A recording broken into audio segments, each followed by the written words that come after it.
Morning, morning, morning. It's Thursday. What are we now? May 17th. Rainy day in New York, but life goes on. We still have to continue the process amidst the challenges that may confront us. One of the main things that we have to do to obtain and reign in confidence is to be consistent. Consistency is a key to any kind of success that we may experience throughout our lifetime. It's a practice. It's really a practice. To be consistent is a practice. So we become practitioners of what we actually do or want to do. So within time or over time, we are so good at what we are practicing that it actually becomes second nature. However, to be to be good at a practice, there are certain fundamentals that we have to achieve before we can practice. And that I see may be one of the most deficient part of many aspects of some named profession. I've watched people throughout the years and, given, certain accolades to themselves, or sometimes accolades are bestowed upon them because of a generational or historical practice, but not understanding in this day and time that things have changed, and to be proficient in what you're doing, it has to be aligned with some educational facts. It's all well and good that throughout your professional life that you have maintained and you were able to sustain life at a premium. But if that practice are to be overlaid in today's practices, it wouldn't be functional. So it's on us to relay the information adequately, to relay the information in its entirety and say, look, we couldn't have achieved much if the same practices that were in 1950 were adhered to now. We just have to, if you look at even years gone by, for, just in my lifetime, or probably many of our lifetime, to be for example, a teacher, you went to college for 2 years, and then you do an internship. That was sufficient enough to be a teacher, or a frontline teacher. Even at the secondary level, you would have been qualified enough to be a teacher. Things have changed. Today, to be a teacher, unless you continue to be in the system, to be a teacher, the ante is very much up. You have to do the 3 years diploma to be qualified. So things have changed. Am I saying that people who have taught over the years haven't done a fantastic job? No, I'm not saying that. But those people were asked to go back and upgrade themselves. What do you mean by upgrade? It means that you're not at the standards that are required for today. So, many take these things with disdain. Many feel disrespected, if you're saying that they're not qualified in today's age. But you have to acknowledge a fact. A fact is a fact. When I attended school and I was doing like math, algebra, and things of that sort, the algebra that I did back then was nowhere close to what I see kids are doing. And I can attribute to that because I happen to be in academia somewhat. So I've seen the syllabuses or the syllabi and know, what was then as opposed to what's now. I have pulled down old papers from the GCEO level, math, physics, and things of that sort, and have my students practice on them. I know there is a difference. Big difference to that we had back then as opposed to now. What kids are doing in 8th grade, I don't know if 8th grade would be equivalent to first or second form, are things that we actually did back then in 5th form or 4th form. So we have made great changes in this time. But even in my country back then, when a person, was successful in 5 or 6 GCEO level, we said that that person did well back then. I don't know if anybody else would feel safe to come on this media and say that's a fact. But now, children are doing like 12 or more O levels, 6 A levels. That was unheard of back then. So the system has changed. The system has changed. The level, the qualification has changed. Everything has changed, and we have to make sure we change with the changes. There's no doubt about it. If we are not changing, then we're not ready for prime time. We're not. I can go back to even myself in Jamaica. I worked for the telephone company and I worked for JPS. And for you to, even then, my time, for you to be an engineer,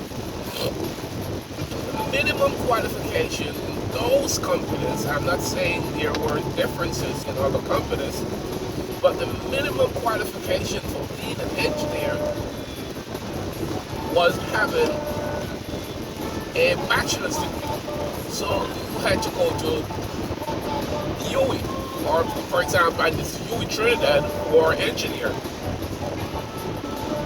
I attended CAS, and many who have attended CAS, we were assigned, or we were given titles.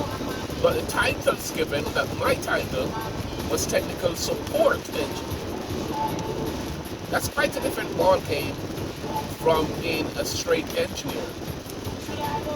So the people from, back then we call it CAS, College of Arts, Science and Technology, with diplomas and certificates were given titles as technical support engineers. Because what? They were not qualified. Let me add myself in. We were not qualified to be engineers. So it was on us to upgrade ourselves. Many tried. Many have come back to UTech when CAS became UTech and upgraded themselves because the path that they want to traverse was incomplete. I myself left Jamaica Public Service, JPS, and came to the States. And because my path was incomplete, I continued the journey. So, what is my statement here? My statement, or the moral of my story, is for us to make sure that the core information is being sent out there. We cannot take onto ourselves titles that do not fit in to what is being accepted as today. We cannot get ourselves, if we are a nurse's aide for, and I may have said this several times, or if you're a teacher's aide, so let me move away from that. If you're a teacher's aide or a pre-trained teacher for 100 years, that does not mean you're a trained teacher. It's simple. And it goes for all professions. All professions. Because when you have not acquired the fundamentals, you have not had that foundation, that's required foundation. And unless you go back into the institutions that offer you the opportunity to upgrade, you'll remain in the same position for the rest of your life. So I say this to the moral of my story is that make sure that you understand what you're all about before you start saying, I am studying this, I want to be this. Before I even end this talk, I remember when I was applying for colleges here, here you have to go to an advisor to do your registration. So I went to this advisor and I told him that I want to do the engineering track. So you have 2 tracks that you can go on. So he was forcing me to go down the technology track. So you will end up getting a bachelor's degree. So you have one that says Bachelor's of Technology, and the other one that says Bachelor's of Science and Engineering. So one is Bachelor's of Engineering Technology, and one is Bachelor's of Science in Engineering. So they wanted to force me down, the advisor wanted to force me down the technology side. If you're one person, do not know exactly what path you want to go on, then you would have opted for the easier route, because some people say that a bachelor's degree is just a bachelor's degree. It's not like that. So I told the guy who was advising me, my advisor, that I'm not here for him to make a determination for me, because my ambition over the years, all the time, from a very tender age, is to be an engineer, not a technologist. So he said, it's quicker, the math level is easier. I said, I'm not asking you to make a determination for me, sir. So I'm not just asking you to sign off on the courses, because you have a technical math track that you can follow, as well as the calculus track. I had already gathered enough information to know that there are certain tracks that you have to follow if you want to go the engineering route as opposed to the technology route. So I had to do calculus, different levels of calculus, calculus 1, calculus 2, calculus 3, differential equations, Boolean and linear algebra, complex math, and the physics that align themselves with that level of math. However, needless to say, I was successful in achieving the requirements for being an engineer. I would say to youngsters that if you want to go up the, not even engineer, the scientific track, you should align yourself with the core, the hardcore math track, the calculus, the AP calculus, the AP physics, anything that has to do with AP in high school. That will make you more than prepared. It's going to be a challenge in college if you do not have that level of preparation. It's basically the same thing as saying going into UIT to study engineering or to study any advanced profession, any profession, without having the required A-level subjects. So to go to University of the West Indies in Trinidad, you have to have A-level math, A-level physics, A-level GP, I think, before your application will make it to the files for the competition.